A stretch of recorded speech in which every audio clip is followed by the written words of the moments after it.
Welcome to Community Conversations. I'm Randi Oster, and this is Jill Wruble. And today we are very excited to talk to you about healthcare and what you can do to improve it for yourselves. I hope we all are healthy our whole lives, but many of us will be faced with a health crisis for ourselves or for a loved one. When my son was suffering with Crohn's disease, I came at it and used my skills as an aerospace engineer to figure out how to navigate the system. And I was able to build a high-performing team using the techniques that I had seen work for me to build complex systems, and I was able to get control of a crisis. Jill is a doctor. She is a doctor's daughter, and when her husband was faced with a medical crisis out of the blue, and she got thrown into a system that her whole life she was familiar with, she studied, and the next thing you know is she now has to navigate a system that is just as complex as the one that I had to deal with my son. And what you see as we hear her story is that each one of us gets put into this system that has requirements that we need to be able to be at our best at a time when we typically are feeling our worst. And so as we listen to Jill's story, what we want to hear are some of the examples of the shock of how it actually works, and not from a point of view of being angry. My hope is that we learn, and that from this we understand the importance of questioning protocol, having a voice, and empowering ourselves. And above all, making sure that all patients have the dignity that they deserve. My husband became paralyzed on Memorial Day weekend, completely out of the blue. We were on vacation, a family reunion, and on Saturday he played 2 hours of tennis. On Sunday he developed back pain, and by Monday night he was paralyzed. We were out of town. We were in Vermont. He spent a couple of weeks at UVM Medical Center before he was transferred to a neurologic rehab in Boston. After a week there, he developed a complication. Actually, it was a false alarm, but it caused him to be emergently transferred to Mass General for a workup for a serious infection, something called septic shock, which could be life-threatening. He had no such thing. He did not have an infection. He didn't have an infection? No, he did not have an infection. Okay. He had a slight dip in his blood pressure, which is something that people with a recent spinal cord injury often have. They have labile blood pressure, and that dip in blood pressure and a borderline elevated temperature prompted a resident to insist that he be emergently transferred to Mass General. And at Mass General, they began a workup of a neurologic problem, completely disregarding the fact that he had been transferred for an apparent overwhelming life-threatening infection. He was confused, and it may have been the narcotics he had been on, it may have been the electrolyte abnormality that was the result of the spinal cord injury, it might have been the recovering from a urinary tract infection, it might have been sleeplessness because he had been in unbelievable pain as a result of bleeding, which was prompted by the therapy for his back pain. So there were a whole bunch of reasons for his confusion, but they started this aggressive workup at Mass General for his confusion. So confusion was what they were dealing with. He was admitted to rule out infection. He had no infection. They didn't say he has no infection, go back to Spalding. They started another workup without talking to us at all. And they said, he must have emboli.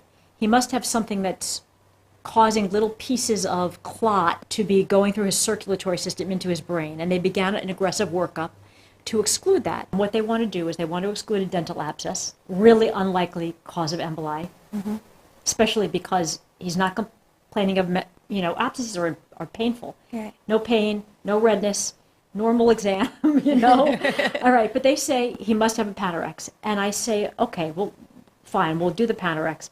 But can't you do it tomorrow? This was on, like a Saturday afternoon. Because tomorrow he's coming down to radiology for a thoracic spine MRI to follow up his spinal cord injury. He's already going to be down there. Can't you just do the Panorex at the same time? Because a Panorex is a quick x-ray. It's like a chest x-ray. Okay. It doesn't require scheduling. It takes no time. It doesn't require an appointment. Okay. And getting him down there is a big deal. At this time, he was most ill. They said, no, it has to be done. And I said, look, I'm a radiologist. Let me call down to radiology. Right. I'll speak to the tech. As I get on the phone, they're very nice. They say, oh, no, we understand totally. I'm so sorry, but no, it just can't be done. Well, look, we'll bring him down tomorrow. We'll just wheel him over. I'll stay with him. Right. So if it's 15-minute wait, 20-minute wait, an hour wait, fine. Okay. We'll wait. No, it has to be done. So fine, I relent. Now at this point, he's so sick that he has to be lifted in a sling, a Hoyer lift. For those of you who don't know, it's like a pulley system where they throw almost like a blanket underneath you, elevate you on like a crane, tilt the crane, put you down on a stretcher, and then they wheel you a quarter mile away to a different building where they take this X-ray that takes no time at all. Right. All right, and this is the one time I don't accompany him to the film because I say, oh, it's just a Panorex. Right. I'm exhausted. I'm going to stay in the room and do some work. I have to pay some bills, some other stuff. They bring him back. It seems fine. The next day, they call him down for the thoracic spine MR. They do it. They come back fine. Then 2 hours later, a transport person. They come into the room. Right. They don't look at you. No. They bark. Okay, we're taking him for his Panorex. Right. They don't say, hello, Mr. Wruble, my name is John. Right. I'm going to be taking you for your Panorex. Right. We'll take good care of you. Right. This is Father's Day. So neglecting that, I say, but no, he had his Panorex yesterday. They said, no, he didn't have a Panorex. I said, no, I know he did because I went through the whole story I've just told you. Right. The nurse and the transport people insist he hasn't had a Panorex. Well, I looked in his mouth. And he didn't have a dental abscess. And he hadn't been complaining of dental pain. And all they needed to do was take a light and look in his mouth. Okay, and I just have to take a second here, right? Because that was how many times did I ever experience, like, something obvious that you could do, like touch the patient. Right. You might consider touching the patient. That's another story. But it's a long... I don't mean to laugh, but my heart's with you. There's more. My daughter, who is a first-year medical student and had spent last year working as a research assistant at a major hospital, is standing behind the nurse in front of the computer, knows how to use it, gets on the computer, and sees that my husband had, the day before, instead of a Panorex, a chest X-ray. So they did the wrong study.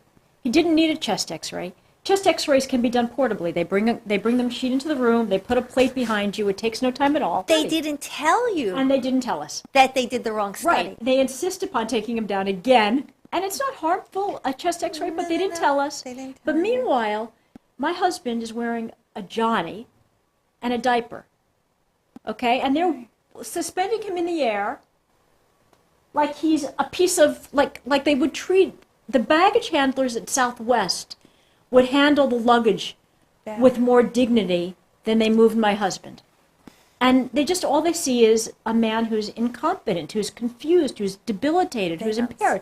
They just see a white-haired guy who's confused, and they pick him up as though he's nothing. A successful attorney, one of the most articulate men you'd ever encounter, who has done important work in a lot of spheres. Right. And they, of course, they don't know who he is, and they don't care. Now, that was the second time that Mass General imaged the wrong body part. A week before, when we were at Spaulding, before my husband was emergently transferred to Mass General, he needed to go to Mass General for 1 day for an outpatient procedure. He was found to have a clot in a vein in his groin because patients with his injury are susceptible to that kind of a thing. Right. And they do scans just to search, even without a clinical suspicion, which is, in my view, appropriate in that scenario. And he did have a clot, and he needed to have an IVC filter, for those of you in the audience who know what that is. He needed to have something placed to prevent that clot from propagating. Right. So we went to Mass General just for the day as outpatients. So they take my husband in an ambulance to Mass General. It's a mile and a half away. The first set of ambulance guys are fantastic. They walk into the room. They say, hi, I'm Mr. Wruble. My name is John. John says, hey, Steve, how many years have you been doing this? Steve says, 15. John says, Mr. Wruble, we've got 25 years between the two of us. We're going to take great care of you. Yeah. And they're kind, and I go, and every time there's a bump, they warn him. Yeah. All right, they take him into the room, and they tell us, it's 1 o'clock, we're going to do your procedure at 2. Well, 2 passes, and they say, oh, no, the person in the room is taking too long. 4 o'clock, they haven't done him. Meanwhile, again, he's lying on a metal slab, a cold metal slab, in a room that looks like a ward in what must be a Vietnamese hospital of 1964, with just little curtains, no privacy. You can hear people in the next room. Right. Forget about HIPAA. They're not moving him. They're not changing his position to prevent I'm a thinking cubitus. he might even be hungry. They're not letting him eat the whole day. Okay. All right. They're not catheterizing him on time. They're not tending to his bowel. He becomes incontinent on the table. The whole thing. Oh. Right. All of these indignities. I think, okay, well, we're waiting here for a long time for a room. That's something that's understandable. Look, the case in there is taking too long. But they weren't nice. And they weren't attentive. And this is Mass General. I called my husband's doctor back at Spalding and said, we have some dead time. And I think it might be helpful to get a CT of his thoracic spine rather than an MR. I wonder whether we'll see the blood a little bit better because the blood's been causing artifact on the MR. And he says, yeah, not a bad idea. You're over there. I'll put a request in. So they come and they wheel my husband to radiology. And we sit in the radiology waiting room. My husband loves the sign from that famous movie, The Hospital. A body outside of radiology for 6 hours will attract no attention. Something like that. And as a radiologist, I have to say it's absolutely true. You put someone in a gurney and a Johnny in the hot corridor, and suddenly they're like as completely invisible as the homeless people that you pass on the street. Hopefully, to many people anyway. After that, he gets scanned. They supposedly they're scanning his T-spine. They bring us back to the holding area for his procedure. We're still waiting there for a long time. My husband's very uncomfortable. And what time is it now? Because he started. Now it's like 5, and his pressure's shot up, and they want to send him to the ER. The PA who's running the holding area, so interventional rehab, wants to send him to the ER because his pressure popped up. And I said, no. This is how he ended up in this position in the first place. He was mistreated in the ER. Labile pressure is common in spinal cord injury, and he just needs to be laid low, maybe flat. So anyway, she's following protocol. She just wanted it to be someone else's problem. Kick the bucket down the road. They let him stay. And someone comes back from radiology, and without looking at me or my husband, they mutter, "We scanned the wrong body part," and they wheel him away. Wait. So I just, because my husband had a potential brain tumor, the guy comes in, looks at the screen, never even looks at my husband. So the reason I share this is your experience. I wish I could say it was unique. No, I wish I could tell you it was just you. But that's why we're here. Yeah. It's I have my stories, you have your stories, and they are listening with the same stories, and we're going to change this. I got to tell you the rest. They come back and they say, "We scanned the wrong body part." So they scanned his lumbar spine, not his thoracic spine. And they don't say, "I'm sorry." No. They don't say, "Maybe we take him back." But they did tell you they made a mistake. Yes. They did say that. They did say that. But I mean, they barely look at it. They wheel him down. They wheel him back. Mm-hmm. They take him in for the. But the other thing I want you to know is that you say these are everybody's stories. They had me over there in the radiology department at Mass General as a VIP. Why was I VIP?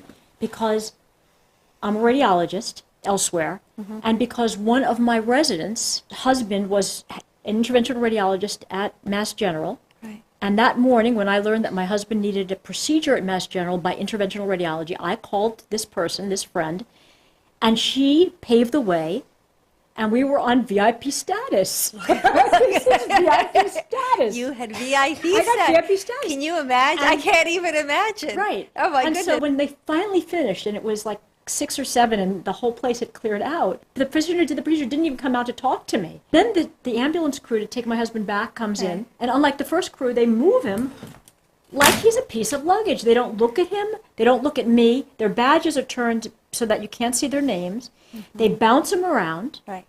All right? And this is a kicker. Guess how much that ambulance ride cost? 2 miles from Mass General main campus to Spalding. I'm going to say $800. $1,990.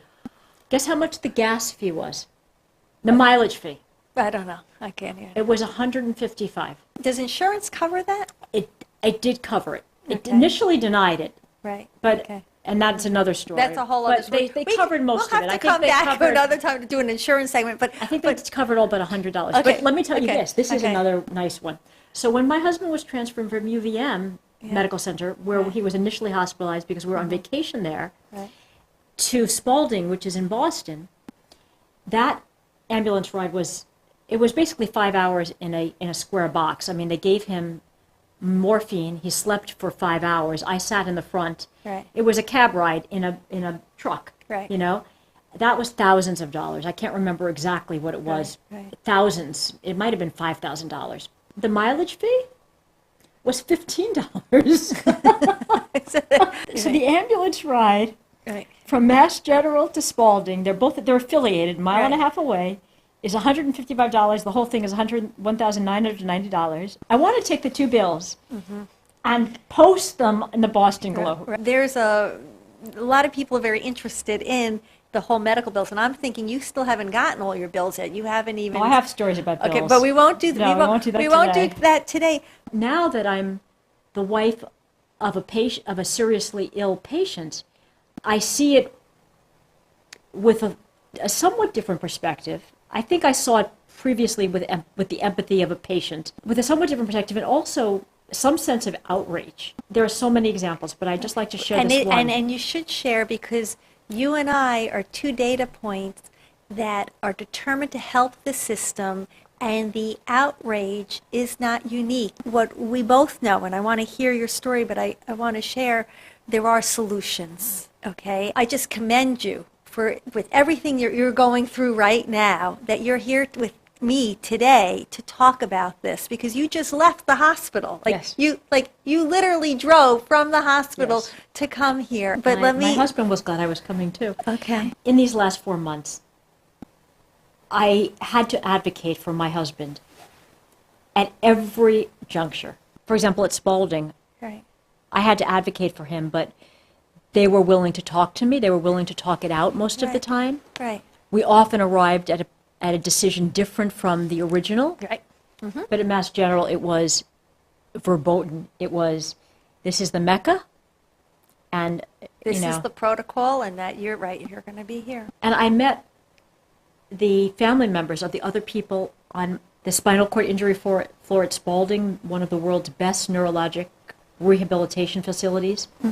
Those who were fortunate enough to have family members were doing the same thing, and it really made a difference. It was essential. It should not be so hard.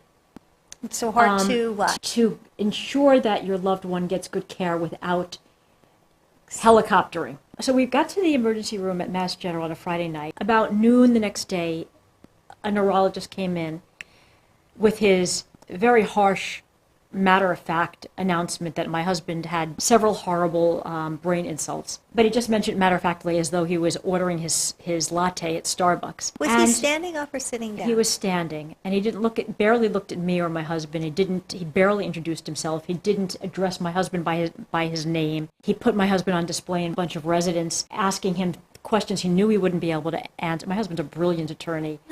Poking at him, can you feel this, can you feel that, covering his eyes, to just demonstrate how impaired he was, and taking on this mission of searching for emboli, completely disregarding who he is. who he is, but beyond that, Well, who he is, I mean. Right, his person. His Oh, person. I mean, not who he is professionally. His person. the lack of regard, the disregard, the inhumanity of it was a most painful medical experience. It was anguishing. You know, as a physician and as someone who grew up in a medical family, I've been exposed and have someone who's worked in the Army and in private practice and in the government. I have seen a lot of different things. I had never seen anything as anguishing as the disregard with which my husband was being treated. But separate from that, my husband's now a new paraplegic. Oh. He's densely paralyzed from here down. And people with that condition are more likely to have a bad outcome as a result of complications of paraplegia. And that includes preventing urinary tract infections, preventing skin breakdown, preventing pneumonia, and preventing blood clots in legs. All the while that they are passionately pursuing emboli, they are completely disregarding everything. They're not turning him. They're not using careful technique when they catheterize him to prevent urinary tract infections. They're not catheterizing him on schedule. They're not making sure that he's taking deep breaths, completely disregarding the things that are really likely to shorten his life. And in fact, he did suffer complications that have persistent ramifications for that reason. Right. So I think that the point to losing track of the big picture is something that is so harmful in so many ways. It doesn't place the patient's overall well-being first. Right. It's wasteful. I mean, if you want to be, that's a huge problem too, that most people individually don't care about. But the misutilization of resources prevents us from putting resources towards Right. necessary care. Wow. I wish that that was a unique story. What I discovered as I went through that journey is I had a lot of similar experiences. And what I try to do is empower others and write questioning protocol. And I hope that through our journeys, we can empower others. And in here are some of the tips and the tools and the techniques that can help people. This is a start, but by us telling our stories and also joining together, we will help the system improve, and that will be better for us and eventually, I believe, for our nation to get us to right care. I want to thank you for joining Randi Oster and Jill Wruble in this community conversation. Our voice matters. Our intuition counts.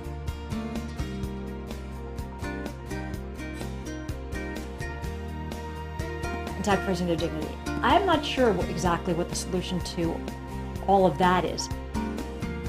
It's very, very easy to lose sight of anything beyond one's task or subspecialty. What we're dealing with is worse than the illness. So here's my message. You're not alone. I can tell you there are the people at the Right Care Alliance that we're pulling together to change the system